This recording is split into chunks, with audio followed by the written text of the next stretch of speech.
gracias a la organización, a Pera y a Karma, por invitarme, por participar en su proyecto de investigación.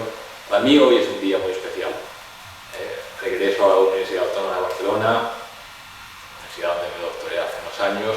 Llevaba años, además, sin venir aquí. De modo que es, en cierto modo, estoy un poco emocionado, ¿no? por estar aquí, ¿no? Muchas veces yo he recorrido estos pasillos que había aquí en mi etapa predoctoral y bueno, regresar tiene digamos, un simbolismo especial para mí. Bien, lo bueno es que la intervención de mi colega Javier Tebas me ha dado pie a muchísimas reflexiones, pero no me voy a poder detener demasiado porque lo que sí que voy a hacer, en cierto modo, es completar un poco la intervención de mi colega, porque voy a hablar de otras de las dimensiones de la intervención patronal en los años de la transición, los inicios de la democracia, que fue su intervención en el sistema político de la transición. Ese sistema político que se está configurando en aquellos años y que llega hasta nuestros días, sobre todo en lo que es fundamental en esta investigación, que es la configuración de una nueva derecha. Aquí explico a grandes rasgos lo que son los contornos de esta investigación. Es decir, vamos a ver cuál es la intervención patronal en ese proyecto unificador de la derecha política en aquellos años. Objetivos: superar las contradicciones ideológicas del partido gubernamental en aquel momento, la UCD. Como ha dicho Javier Tebas, un partido al que acusaban desde la patronal de hacer políticas socialdemócratas. Ahora veremos algunos ejemplos de este tipo de construcciones ideológicas, de relatos, que van a ser muy comunes en esa renovada patronal. Y después, construir una alternativa a ese socialismo triunfante, especialmente desde las elecciones de octubre de 1982. La COE se va a convertir, lo he comentado, pero la COE es el protagonista de mi intervención, de mi investigación. Incluso podríamos concretar, esto siempre es un problema metodológico, coger una parte por el todo, pero me voy a centrar en el que fue el primer presidente de la organización patronal, que fue Carlos Ferrer Salat, que ha sido nombrado por Tebas, primer presidente entre 1977 y 1984. Aquella es una patronal muy ideológica, sin ningún problema para intervenir en el sistema político. Las líneas que separan la política de la economía son muy difusas en aquel momento. Hay espacios de intermediación, de negociación, de instrumentalización recíproca. Son momentos especiales porque se está configurando lo que va a ser un nuevo Estado y por tanto los empresarios no quieren pasar la oportunidad de intervenir en ese diseño de las nuevas estructuras democráticas a todos los niveles, a nivel político, económico, laboral, etc. ¿Cuál es la base que yo he utilizado en esta investigación realmente que llevo ya de unos años? Como ha comentado Opera, yo he podido acceder a los fondos personales del primer presidente de la patronal. No puedo extenderme demasiado en las dificultades para el acceso a los archivos empresariales. Tendría muchísimas anécdotas que contar, incluidas viajes en automóviles, 5 personas de la COE para ir a consultar los archivos que estaban en una población del norte de Madrid, unas historias que podría... pero esto que yo realicé cuando estaba haciendo la tesis doctoral fue cuando consulté estos archivos en la propia casa familiar de Ferrer Salat, en su propio despacho. Me cedieron el despacho, estuve muchas jornadas allá. Esa era una documentación que estaba muy fragmentada, desorganizada, y me llevó bastantes meses organizar todo aquello, pero sin duda mereció la pena porque ante la ausencia de fuentes primarias en el estudio de las organizaciones empresariales, creo que tienen un valor muy importante. Yo voy a utilizar mi presentación para presentar cosas que no se saben, que no se conocen. Me refiero, que se han estudiado, pero que no hay una prueba documental, un registro, es así. Es decir, gran parte de lo que voy a presentar hoy viene del diario personal de Carlos Ferrer Sala. En esos fondos que él conservó, la parte que se conservó, porque como ocurre siempre con los archivos empresariales, ya lo anticipo, siempre se destruyen cosas. Inundaciones, incendios, pérdidas de todo tipo. Es una tónica, pero no solo aquí, en la patronal francesa hubo también un incendio. Es decir, una cosa muy común. Yo podría contar aquí una anécdota que, por ejemplo, en el edificio que tiene la COE en Madrid, en la calle Diego de León 50, pues tuvieron la brillante idea de colocar el archivo, lo que pesa, en la planta de arriba, en la última planta, con lo cual se vino abajo, se perdieron archivos, se perdieron muchos documentos. En el caso incluso de Ferrer Sala hubo inundaciones. En su casa, es una casa en la parte alta de Barcelona, una casa bien bonita, con mucho gusto cultural. Ferrer Sala era un hombre, no voy a decir un hombre del Renacimiento, pero sé que a él le gustaría decirlo de sí mismo, pero sí que tenía aficiones culturales, una persona leída, estudió en el Instituto Químico de Sarriá, todo lo que eso imprime, y tenía ya, y hubo inundaciones, una casa antigua, reformada, una casa antigua, y se perdió una parte. Aún así, lo que se conservó, creo que tiene un valor. He ido sacando artículos con documentación verdaderamente, creo que interesante. Y hoy voy a poner algunos fragmentos de ese diario personal de él. Las cotas de ese diario, 81-85, él es una persona muy metódica, toma notas de todas las reuniones que mantiene, reuniones desde con el rey, con el que tiene una relación bastante cercana. De hecho, una de las conversaciones que mantiene con Leopoldo Calvo Sotelo, cuando Calvo Sotelo ha sustituido al frente del gobierno a Adolfo Suárez, es ¿qué hacemos con Adolfo Suárez? Y Ferrer Sala le dice a Calvo Sotelo, oye, vamos a hablar con el rey para que le dé algún cargo en algún sitio. Si puede ser fuera de España, mejor. O sea, llegamos a esos niveles, digamos, de relaciones personales, ¿no? Vamos a quitarnos a este tipo de encima, del medio, y lo sacamos fuera, ¿no? Bien, entonces, ese diario personal, 81-85, toma notas, las graba en cintas, magnetófono, y se transcriben en el año 85 por su secretario personal. ¿Por qué en el año 85 se transcribe 85-86? Porque en aquel momento Ferrer Sala había dejado la patronal en el 84 y buscaba una proyección pública y política. En aquellos momentos incluso está muy cerca de entrar en la Alianza Popular, a esto. Está en todos los mentideros en aquel momento que Ferrer Sala va a dar el salto. Eso significaría, desde el punto de vista de la Alianza Popular, de Fraga, una digamos, modernización del discurso, sin duda, y finalmente no se produce ese salto a la política, pero que en un momento se está preparando, y en su exposición mediática, que no le faltó en ningún momento, se estaba preparando un libro. Yo incluso he visto algunos capítulos de ese libro, entonces lo que hicieron fue transcribir todas esas grabaciones para tenerlas a la disposición de ese libro. Bien, quiero, porque si no, no me da tiempo a comentar todo. Estos son los puntos que quiero comentar hoy, con mayor o menor brevedad. Como siempre, una pequeña aproximación. Esto no sé si se puede.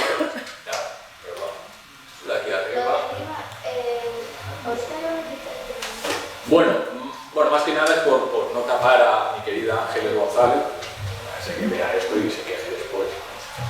Bien, un poco de una aproximación histórica, ¿no? Hay que decir lo siguiente: el empresariado durante la dictadura franquista había mantenido en el debate público una posición más bien discreta, pero con la llegada de la democracia, dirigentes patronales, banqueros, empresarios, grandes empresarios, van a adquirir un protagonismo inédito. Eso va a despertar el interés, inicialmente, hay que decirlo así, desde las ciencias sociales, especialmente politólogos, sociólogos, y después los historiadores vamos a coger el testigo y vamos a profundizar en las complejas relaciones especialmente entre el poder económico y el poder político. No te preocupes, sí, no pasa nada. Bien, incluso desde una perspectiva histórica, la aproximación al estudio del empresario ha tenido que ver sobre todo, genéricamente, con la responsabilidad del capitalismo español en un pasado que ha estado marcado en estos 2 últimos siglos por dictaduras militares, monarquías liberales en las que el régimen de libertades era más bien inexistente. Claro, ¿hasta qué punto existe esa responsabilidad? Y muchas de estas aproximaciones han ido en ese sentido. Ángeles González, que ha citado Javier Tebas, señala que, vamos a ver lo siguiente, en todos los estudios que se han hecho sobre la UCD o sobre Alianza Popular, siempre está presente de una u otra manera la actuación de la patronal, la actuación de los poderes económicos. Ahora bien, medir hasta qué punto esa influencia fue decisiva en aspectos como la descomposición de la unidad de la Unión Centro Democrático o el apoyo que se dio a Alianza Popular como, digamos, alternativa a la UCD es difícil. Pero en todos los estudios, tanto aproximaciones historiográficas como memorias, biografías, periodismo de investigación, siempre aparece la COE en algún aspecto. Y aquí tenemos algunas, digamos, aproximaciones,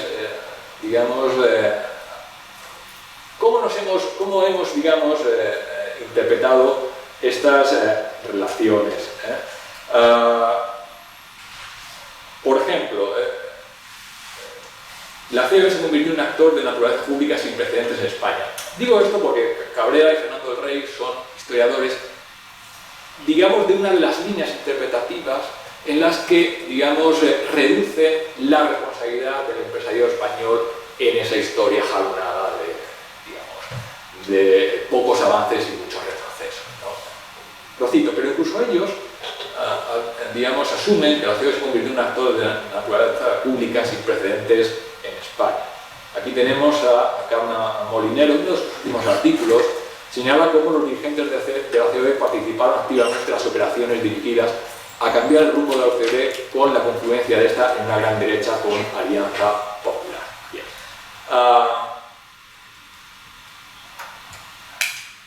Lo que ha sido fundamental en mi aproximación han sido los estudios conocidos, muy influyentes, desde el ámbito de la ciencia política. Y aquí me he detenido sobre todo en ese modelo Panebianco-Hopkins que estudia el grado de institucionalización que alcanza una formación política. Siguiendo el modelo Panebianco, identifican 5 de estas variables. Bien, yo he prestado atención especialmente a las 2 últimas: la financiación y las relaciones del partido con sus organizaciones cercanas, en este caso con la COE. ¿Por qué creo que son importantes estos 2 aspectos? Lo son sobre todo o van a tener una gran importancia significativa en 2 procesos paralelos que guardan una relación intrínseca muy evidente. En primer lugar, esa incapacidad de la OCDE para perpetuarse y superar ese ciclo depresivo en el que entra, especialmente a partir de 1980, colapsará después de las elecciones de octubre de 1982. Me gusta una frase que dice Richard Gunther, que dice, hablando de esa derrota de octubre de 80, dice: la que quizá fue la mayor catástrofe electoral acontecida jamás a cualquier partido en Europa occidental. Eso nos da un poco la medida de lo que supuso el descalabro de la UCD. Y por otro lado, el otro movimiento paralelo, que es el fortalecimiento de la Alianza Popular. Un partido que, justo recordarlo, había obtenido unos pobres resultados en el ciclo electoral 77-79. Bien, sobre la financiación.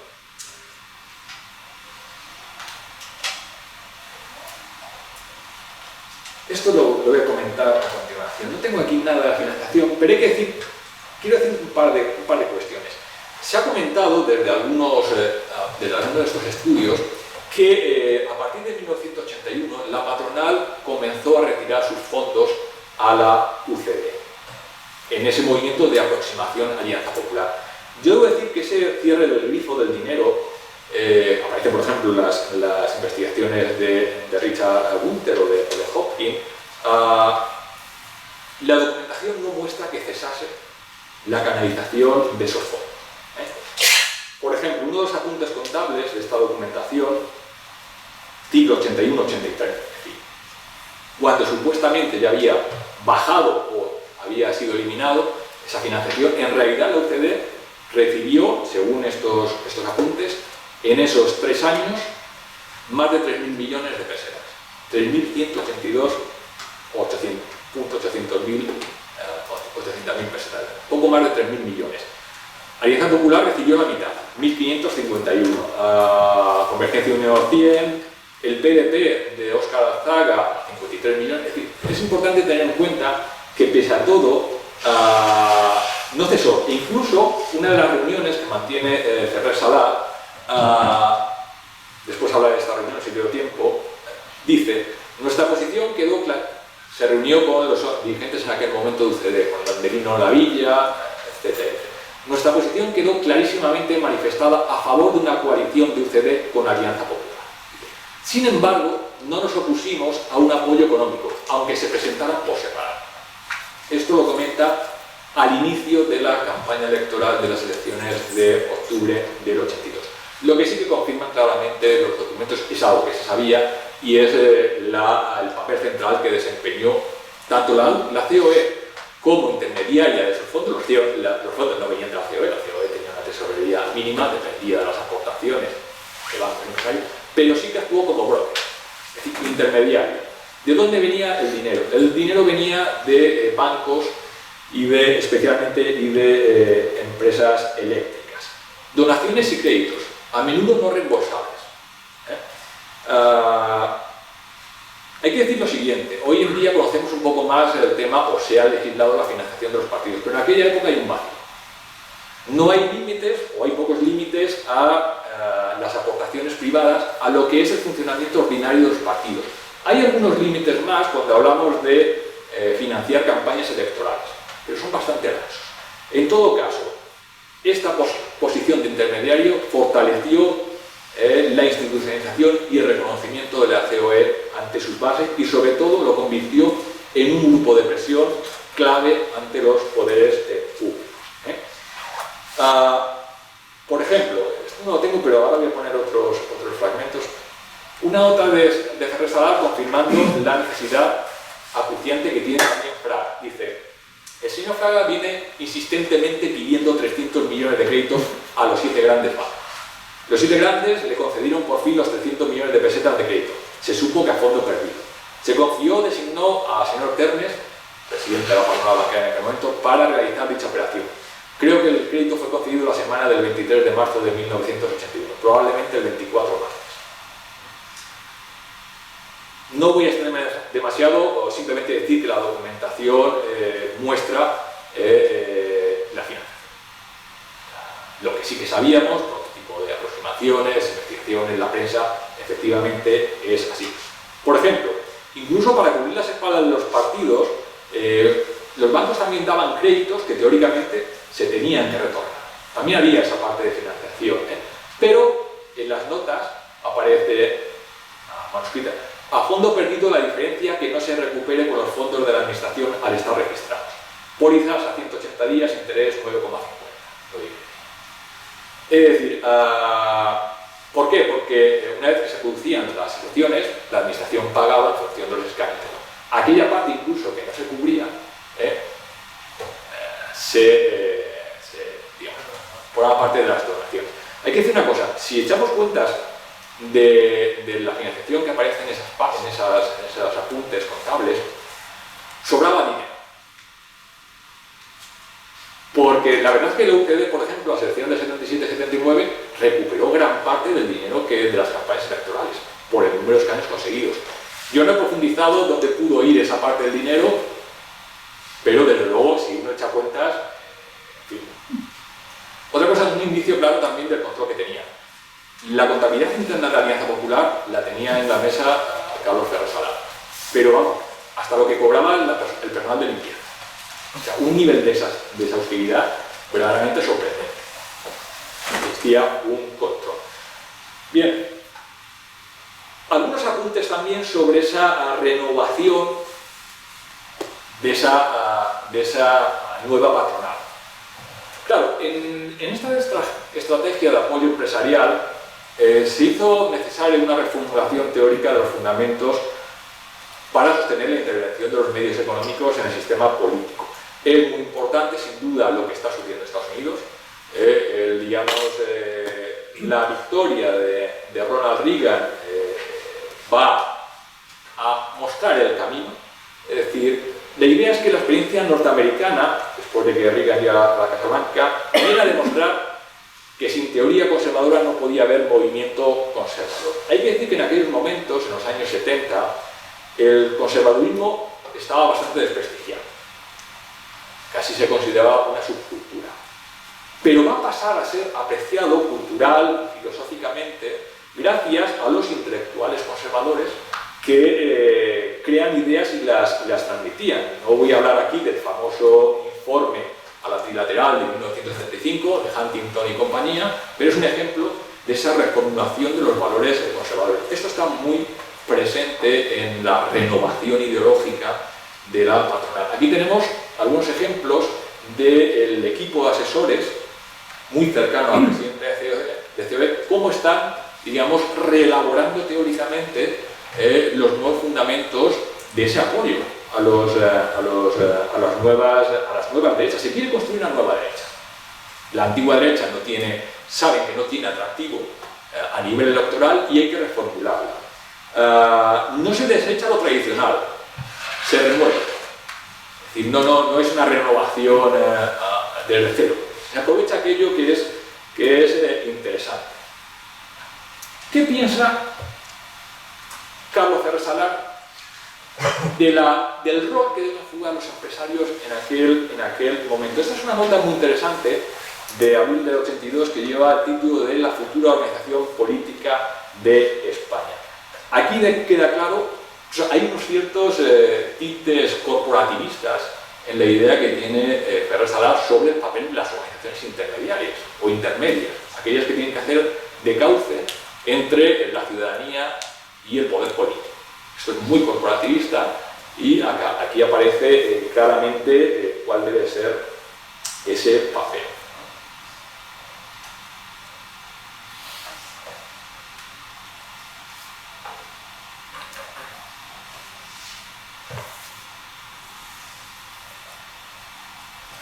Voy a hablar ahora un poco de las relaciones entre COE y UCD. Volviendo a lo que decía Panelian Co-Hopkins, un partido altamente institucionalizado controla completamente esas relaciones entre partido político y organizaciones cercanas o afines. Mientras que un partido poco institucionalizado depende de una organización externa. Desde luego, pronto va a quedar clara que UCD estaba muy lejos de poder controlar las relaciones con la recién creada COE, al menos controlarlas en su propio beneficio. Esa consistencia difícil, como la va a describir algún historiador, va a estar presente desde el inicio. Aquí tengo aquí. Esto es algo sobre lo que se ha hablado mucho, pero que no existía una documentación que lo mostrase. Este es el informe reservado que hacen los delegados de la COE. No está Carlos Ferrer Salar en esa reunión. La COE se acaba de crear, estamos hablando del verano de 1977, se está negociando los pactos de la Moncloa. Este es uno de los primeros encuentros que tiene una delegación de esa neonata patronal que se entrevista con Adolfo Suárez a principios de agosto, no sé si el 4, no me acuerdo, 4 o 5, de agosto de 1977. Desde ese momento ya están muy presentes aquellos aspectos que desacreditaron la figura de Adolfo Suárez a ojos de la patronal, recientemente elegido por las urnas presidente de gobierno. No voy a repetir lo que dice ahí, o sea, dejo que lo leáis porque desde luego es bastante interesante y creo que ya desde ese momento entendemos que a Suárez estuviese en el punto de mira de las críticas patronales desde aquel momento. Pero también vemos, esto es un informe de unas 14 páginas, vemos a un Adolfo Suárez seguro de sí mismo, envalentonado. Es consciente de que ha conseguido el refrendo en las urnas y dice claramente que no va a convertir las relaciones con la patronal en una segunda guerra. No quiere eso. Se muestra también dialogante, ofrece diálogo con la patronal, con los agentes sociales, pero que no se conviertan en un poder autónomo. Y además, Suárez les dice a los delegados de patronal que tiene noticias de que hay importantes empresarios que están obrando, están jugando en contra de la democracia. Olarra sería uno de ellos, por ejemplo. Bien, la salida de Adolfo Suárez, voy dando saltos, elipsis, a partir de enero del 81, va a agudizar la sensación de fin de ciclo en el partido gubernamental. Carlos Sotelo es el nuevo hombre fuerte, pero Carlos Sotelo va a ser incapaz de poner orden en un partido donde la fragmentación y la falta de cohesión entre las familias es muy evidente. Personajes importantes en la intermediación ya de ir a algún tipo de alianza, de coalición UCD, Alianza Popular. Alfonso Osorio. Osorio protagoniza seguramente la primera de las salidas de UCD, la primera de las salidas importantes. Osorio ha sido vicepresidente con Suárez del 78 y el 78 abandona UCD en dirección a Alianza Popular. Crea un pequeño partido, Partido Demócrata Progresista, de primera vida, como muchos en aquel momento, y ya aparece en la coalición liderada por Fraga en las elecciones del 79. Ha abandonado la UCD, pero tiene un muy importante papel. Él tiene una relación bastante estrecha con Ferrer Salat, tiene un papel bastante importante a la hora de lograr esa unidad Alianza Popular UCD en la etapa de Calvo Sotelo. Y una de las reuniones, por ejemplo, que mantiene con Ferrer Salat en aquellos momentos. Vemos cómo está haciendo de enlace con Calvo Sotelo, a pesar de que él ya se ha marchado allá, para intentar que Calvo Sotelo quite el lastre de UCD. Y ese lastre son los socialdemócratas, por ejemplo. Es una de las cuestiones que le recomienda Alfonso Osorio. Y desde luego está trabajando para que pueda llegarse a algún tipo de alianza. El problema es que, como ha narrado profusamente Calvo Sotelo en sus memorias, esas memorias muy recomendables, las relaciones con la patronal no fueron buenas. Hay muchísimas entrevistas que tienen lugar entre Ferrer Salat y Calvo Sotelo. Por cierto, yo no conocía este aspecto, pero no lo comenta aquí. Bueno, Carlos Pérez de Bricio, uno de los empresarios importantes en aquel momento, llegó a tener una muy mala relación con Calvo Sotelo. ¿Por qué? Porque cuando dimite Suárez y Calvo Sotelo se está postulando para suceder a Suárez, Pérez de Bricio está haciendo gestiones internas en la zarzuela para que sea el rey el que mueva ficha y lo sitúe a él como presidente del gobierno. Y Calvo Sotelo se entera y desde aquel momento tienen una relación bastante difícil. Pero aquí os pongo las reflexiones de Carlos Ferrer Salat sobre el segundo presidente de la democracia, que sin duda también nos da bastante el tono de por qué la COE acabó, digamos, distanciándose tanto, porque estuvo cerca de todas maneras del partido gubernamental. Ya en aquellos momentos, años 80, 81, son muy perceptibles los intentos de la COE de patrocinar esa unidad de la derecha. Y muchas de estas reuniones tienen que ver con ese tema. Esta, por ejemplo, vemos las quejas de Calvo Sotelo. Calvo Sotelo se va a quejar, en las memorias aparece, de que la COE lo estaba erosionando muchísimo, como había hecho con la figura de su antecesor en el cargo. Hay que decir que Ferrer Salat desconfía muchísimo de Calvo Sotelo porque considera que hay un pacto secreto entre Calvo Sotelo y Suárez para que Suárez regrese a primera línea política para presentarse en las elecciones del 82, no con el CDS, sino con la UCD. Considera que hay un pacto al que han llegado secreto Calvo Sotelo y Adolfo Suárez. Yo me voy, te quedas tú y yo vuelvo después, y yo regreso después. Ferrer Salat tiene eso en la mente, es un poco, vamos a decir así, un poco conspirador, conspiranoico. Se refleja muy bien en sus notas. Bien, claro, en aquel momento hay que decir también lo siguiente. Estamos en el año 81. Fraga va a conseguir, a finales de ese año, el primer respaldo importante en las urnas, que van a ser las elecciones gallegas. Eso le va a dar un plus de credibilidad al proyecto fraguista del que carecía hasta entonces. Es cierto que había quitado de Alianza Popular los elementos más conservadores, más franquistas, sobre todo a raíz de los debates constitucionales. Eso le permite a Fraga, digamos, soltar lastre por el lado de la derecha y poco a poco va conformando una imagen pública más aceptable, vamos a decir así. En aquel momento, de todas maneras, y esto también es una cosa que no se ha reflejado suficiente, COE no deja de jugar nunca la baza de UCD. ¿Por qué? Porque ve que Fraga no es capaz de convencer a la dirección de la UCD de llegar a nada. Y por tanto, la COE no dejará en ningún momento de o bien intentarlo o bien de apoyar a la UCD. En más de una ocasión le pide a Calvo Sotelo que controle el partido, que ponga orden en el partido.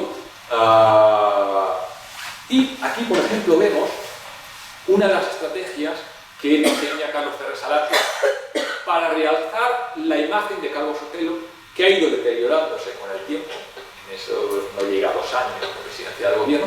Y aquí vemos, por ejemplo, una de esas estrategias que le propone. Agustín Rodríguez Sagún es presidente de la UCD hasta finales del 81, en aquel momento coge el testigo Calvo Sotelo, presidente de la UCD, hablo del gobierno, y después Landelino Lavilla lo coge en julio del 82.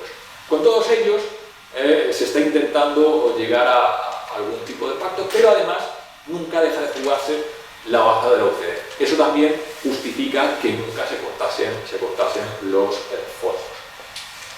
Bien, un último ejemplo a las puertas de la campaña electoral del 82. Una interesante reunión que mantiene la cúpula de la patronal. Está Ferrer Salat, está su sucesor, José María Cuevas, está la cúpula de la UCD con Landelino Lavilla y también está, y no es casualidad, el presidente de la patronal eléctrica, el tipo de los dineros. Y me llamó mucha atención porque Juan Alegre, presidente de la patronal mesa, se desmarca de la posición de la COE y considera que puede ser interesante que sigan yendo separados a las elecciones del 82. Y Ferrer Salat anota: esto creó dificultades a nuestra posición. El mundo empresarial es una enorme complejidad, como ha comentado Tebas, y efectivamente hay disputas internas, pero después está ¿quién controla la COE? ¿La controla las empresas a la COE o es al revés? Hay una dinámica, una dialéctica muy interesante. Ya he comentado anteriormente, el dinero sale de la COE, sale de los bancos, sale de las eléctricas y eso les da un poder muy importante dentro de la COE, pero la COE se constituye como un poder también en sí. La figura de Ferrer Salat es capital. Es un hombre de una talla política importante, es un hombre bien considerado, encarna el empresario moderno que se ha distanciado del franquismo prudentemente y por tanto es un hombre clave en aquellos momentos. El mundo económico, el mundo empresarial le da razón. Pero es cierto que también puede haber discrepancias importantes. Por último, algunos comentarios sobre las relaciones con Fraga. Fraga siempre acarició la idea de unir todo el espacio conservador bajo unas siglas. Voy a decir lo siguiente: yo creo que Fraga nunca quemó las naves en la alianza UCD-Alianza Popular. ¿Por qué? Porque él consideraba que esa alianza, como mínimo, podría poner en entredicho su liderazgo. No dejaba de ser la unión de un partido derrotado ampliamente las elecciones generales, y unirse al partido gubernamental no le aseguraba a Manuel Fraga el liderazgo de esa coalición. Por tanto, sí que tuvo interés. Yo creo que Fraga se sentía más cómodo vaciando la UCD y atrayendo a todo aquello que estaba a la derecha del Partido Socialista a un partido, a una coalición en la que él fuese sin duda el líder indiscutible, ¿no? Ese es el proyecto que en un momento, sobre todo ante la amenaza de la victoria socialista, concita el interés de eso que se ha denominado la derecha económica. Una vez que es inviable ya convencer a la dirección de UCD de llegar a un pacto, comienzan las operaciones, yo he denominado Operación Democristiana y Operación Liberal. A lo largo de los años, especialmente 82 y 84 aproximadamente, se van a producir una serie de decisiones, tanto en la UCD primeramente y después una operación de aglutinar al liberalismo español que estaba dividido, fragmentado en un montón de siglas, partidos claramente instrumentales para un líder liberal. Ahí podríamos hablar, por ejemplo, de Pedro Sbar o también de Antonio Garrigues Walker, una de las figuras más importantes del liberalismo en aquel momento. Fraga echó sus redes a este liberalismo fragmentado con apoyo de la COE. En más de una ocasión, Carlos Ferrer-Salat recuerda que la financiación es importante. Todos estos partidos pequeños buscan financiación. Óscar Azaga le pide más de una ocasión, no sé si es este fragmento o en un fragmento, no sé si lo tengo aquí, le pide dinero. Y una cosa interesante, todos estos que acaban en Alianza Popular de una u otra manera, siempre desconfiaron de Fraga. Y más que de Fraga, de su proyecto político. Primero porque nunca pensaron, en el fondo, que Fraga podría llegar a presidir el gobierno. Siempre desconfiaron de que, en el fondo, la imagen franquista, que nunca se quitó Fraga, le impedía llegar a la Moncloa. Todos desconfiaron y también desconfiaban, lógicamente, de cuotas de poder. ¿Cuál era el papel que les iba a reservar Fraga en la coalición? Esa coalición pasó a llamarse coalición democrática, a coalición popular, pero que eran, digamos, artefactos al servicio de Alianza Popular. Hay que decir una cosa interesante. En aquellos momentos, ya estamos hablando año 83, cada vez Ferrer-Salat acaricia más la idea de dar el salto a Alianza Popular. ¿Qué significa? Que cuando alguno de estos políticos acude a reuniones con Ferrer-Salat, Ferrer-Salat deja claro que si no hay algún tipo de acuerdo con la Alianza Popular, no hay dinero. Y aquí hay que mezclar también motivaciones personales. Lógicamente, Ferrer-Salat no tiene ninguna intención de desvirtuar o debilitar la acción política a la que está pensando dar el salto. Y por tanto, cada vez que aparecen todos estos personajes, siempre en algún momento hay alguna referencia más o menos sutil a las necesidades financieras. Desde luego, otro de los aspectos que deja clara esta documentación es que aquella coalición popular, con el PDP, con la Unión Liberal, aquello era difícil de mantener, porque todos estos desconfiaban bastante de Fraga, ¿no? Aquí me hace gracia esta idea de un partido escalafonado, con muchos escalafones. Esto es como define Óscar Azaga a ese partido, ¿no? En el caso ya voy acabando, en el caso del Partido Liberal, un personaje muy importante es Pedro Sbar. Creo que todavía vive, ¿verdad? Diría que sí. Un personaje complicado. Uno de los grandes representantes del neoliberalismo aquí en España, yo diría firmaniano, probablemente. Un personaje muy incómodo, es uno de los grandes protagonistas. Aquí hay una dimensión geográfica muy interesante. Porque la crisis del liberalismo tiene lugar en Madrid. Madrid se convierte en una especie de circo romano donde todos se están pegando leches todo el día. Y Pedro Sbar está en el centro de todos los jóvenes. Es un personaje verdaderamente que no elude una buena confrontación. Sbar tiene dudas del proyecto de Fraga, está cercano a él, tiene una buena relación, pero bueno, no solo hacia Fraga.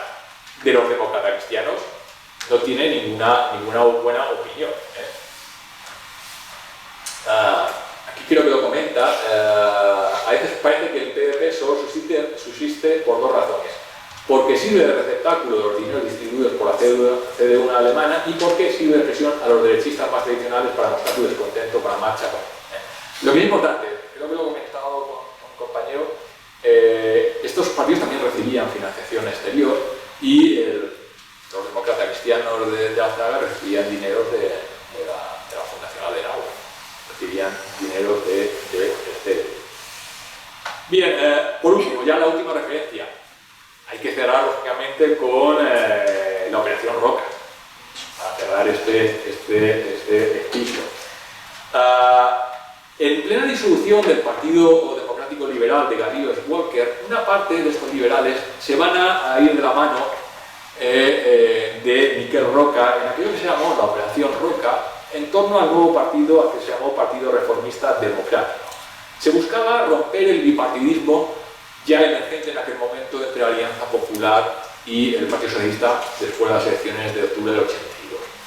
Bien, como os podéis imaginar, Ferrer Salat no vio bien esta operación. Lógicamente, cualquier tipo de operación que debilitase el proyecto de una gran derecha, de la unidad de la derecha, es el mismo proyecto de la unidad patronal. La unidad, para los sectores conservadores, un dios, una patronal, un partido. Lo demás es debilitarse. Ellos saben la debilidad que tiene la derecha en aquellos momentos. Tanto es así que tardaron muchos años en llegar al poder. Si dejamos a un lado que la UCD sea más o menos derecha o centro derecha, la derecha como tal española va a tardar muchos años. Ellos son conscientes de esa debilidad. Estas operaciones, sobre todo la operación liberal, sirven para centrar un poco el proyecto fraguista. Pero la Operación Roca, igual. Además, la Operación Roca hay un personaje importante que es José Antonio Segurado. Uno de los, el gran jefe de la patronal madrileña, personaje con el que Ferrer Salat va a tener una relación al final muy conflictiva. Segurado se suma a la Operación Roca, él viene también de uno de estos sectores liberales, y simplemente reflexiones de Ferrer Salat se las hace aquí, se las transmite a Jordi Pujol en una entrevista, en una reunión que tiene en febrero del 83, y después el texto que vemos abajo es una reflexión personal que hace Ferrer Salat sobre los riesgos inherentes a la operación. He pasado un poco del tiempo. ¿Estoy bien? ¿Verdad? Bueno. Tengo unas conclusiones, pero yo creo que más o menos me las puedo saltar porque creo que han quedado bastante claras. Sobre todo la idea de que no podemos medir como tal con nuestra herramienta, con nuestro utilizaje teórico, medir la influencia de la patronal, en este caso en el sistema político de transición, pero yo creo que hay base suficiente para sostener que esa influencia fue un factor clave. Tanto en el proceso de desmembramiento de la OCDE como en la formación de esa nueva derecha. Esa nueva derecha que finalmente esa unificación se va a producir en 1989 con el Partido Popular, pero que la base de esa unidad de la derecha está aquí, está en estos años. Simplemente, en cierto modo, Fraga hasta cierto punto retrasó esa unidad, pero finalmente se produce, y yo creo que la COE tuvo un papel muy destacado. Nada más.